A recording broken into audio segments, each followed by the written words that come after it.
মুসাফির রাতের বেলায় মসজিদের বারান্দায় শুয়ে আছেন। এমন সময় এক চোর মসজিদের মাইক চুরি করে নিয়ে যাচ্ছে। তখন সেই মুসাফির পেছন দিক থেকে চোরটিকে শক্ত করে ধরে চোর চোর বলে চিৎকার করতে থাকলো। তাদের চিৎকার শুনে এলাকাবাসী এসে দেখতে পান দুইজন অপরিচিত লোক, আবার দুইজন লোকই একজন আরেকজনকে চোর বলে চিল্লাচ্ছেন।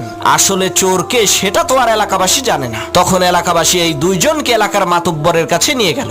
মাতব্বর বললেন, তোরা দুইজনেই চোর, তোদের শাস্তি হলো সকাল পর্যন্ত তোরা দুইজনে আত্মহত্যায় মারা যাওয়া এই লাশ পাহারা দিবি। আমরা কেউ এই লাশের কাছে থাকবো না। তাদের দুইজনকে লাশের পাশে বেঁধে রাখা হলো। তখন মুসাফির বলছে, আল্লাহ, শেষকালে তুমি আমারে চোর বানাই দিলা। আর সেই চোর বলছে, তুই আমারে ধরলি কেন বল? এই কারণেই তো তুই চোর হইলি। তখন সেই লাশ বলে উঠলো, পাইছি রে পাইছি, আসল চোর রে পাইছি।